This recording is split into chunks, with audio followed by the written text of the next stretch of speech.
Hello, and welcome back to this tutorial series on Unreal Engine Audio. Today we will be talking about the actor known as the audio volume. We've spent a lot of time in the last few tutorials working with sounds directly using different tools, but we have yet to start applying effects to these sounds. So today, we'll be talking about how to make different areas sound distinct, specifically with reverb and occlusion. When working with reverb in games, you have a couple of options. One way that you can apply reverb to a sound is to add the reverb to the sounds before importing them into the game. However, this can make the sound files really large depending on the amount of reverb applied. Another method would be to add a reverb effect to the sound once you have it in the game, but this can become rather tedious if you have lots of different sounds in your game. The way that the Unreal Engine handles these issues is by using audio volumes. If we go over to the Place Actors panel and type in audio volume, you can see the actor pops up right here. So let's just drag this into the level and see what we have to work with. Essentially, audio volumes allow you to define areas in your level that cause audio to behave differently. In this case, that has to do with the reverb and what are known as ambient zones. So the first thing we're going to do is set the area that we want to be affected. This, like all other actors, has a transform so that you can move and shape this object how you wish. You can also do the same thing in the brush settings right over here. This gives you more exact control over the dimensions of your box, and it allows you to shape it to whatever room you need to be working in. For now, let's just go back to the selection mode. All I'm going to do is adjust the scale, which if I adjust it this way, this way, this way, it gives us a better space to work with in our level. The last tutorial that you watched covered the topic of reverbs in the Unreal Engine. Audio volumes are the way that you get these reverbs into the level. If we go to the Details panel, you can see the drop down for reverb. You can apply the reverb in the same way as covered in previous tutorials. You can either navigate to those reverbs, click on it, and then enter it into your reverb, or you can click this drop-down menu which grabs the appropriate actors that you can use. For now, we're going to be starting with the Cave 2 reverb. Now that we have this applied and have the Apply Reverb checked, we can tweak the volume of the reverb relative to the original sound, as well as adjust the fade time, which is how long it takes for the reverb to be implemented. Let's leave it at the default setting for now and test it out. So I made a function in the main character blueprint that allows you to whistle when you press the button Q. So, when I press Q outside of the audio volume, it sounds fairly normal, slightly weirdly localized due to a couple of programming things within the engine. But if I walk into the audio volume,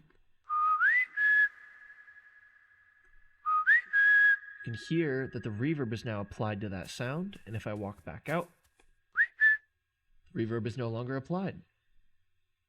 A thing to note about the sound that you're using, which we're going to be talking about in the next tutorial series, is that whatever sounds that you are using, you want to make sure that they are a part of a sound class that has these apply ambient volumes checked. We'll be going over all of these settings later, so don't worry. Just know that if it doesn't work, this may be one of the issues. Along with this, it does need an attenuation applied to those sounds as well, so that it can be integrated into the audio volume. The great thing about this is that instead of putting a reverb on every single sound and trying to make them line up, this allows you to define a reverb for an entire area, so then any sound that is included in that will have that same reverb applied, which can be super helpful when building out your level. The question is, if you have one audio volume inside of another one, how do you know which one will be applied? The answer is with the priority number. So if we click back on here and go to the Details panel, you can see that there is another priority tab right here under the audio volume. What this means is that the audio volume with the highest priority will be the one that is applied. This allows you to nest smaller audio volumes within each other in case rooms have rooms inside of them, and then have that reverb applied in that area. The final section we are going to be discussing is the ambient zone settings. The ambient zones allows you to alter how audio sounds outside of the volume when you are inside, or inside the volume when you are outside. Think about how audio from outside of your room changes when you close the door behind you. This is essentially what ambient zones do.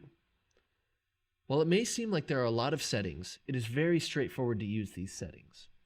Consider these top 4 as what happens to the sounds outside of the room when you're inside of it, and the bottom 4 what happens to the sounds inside of a room when you're outside of it. Your volume for both of these allows you to set how loud those volumes are in the opposite area from where you're in.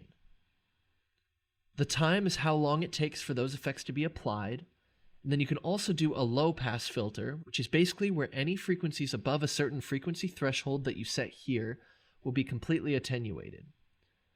Then finally there's the LPF time, which is how long it takes for that to also be applied. I'm going to be putting some pretty dramatic effects on this in order to make it very clear exactly what's happening. So I'm going to drop the exterior volume down to 0.3. I'm going to set the low pass filter down to 300. And I'm going to repeat the same for the interior settings. So as you can see, I brought 2 sounds into this level. I have one which is in music, so it's basically some music playing inside of a house.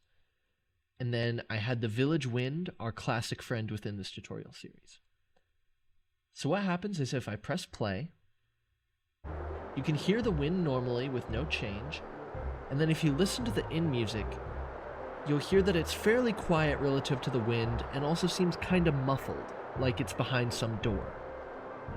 And so then as soon as I walk through the audio volume, you'll hear these settings flip and we'll hear the music very clearly and the wind a lot more dully. As you can hear, now the music is very loud and the wind is very quiet. Then if I walk back out, there you have it. This concludes our work with audio volumes. We've shown how to use them to apply reverb as well as distinguish soundscapes between different areas. You now have the capabilities to craft new and more realistic rooms within your game. And as always, I will see you in the next tutorial.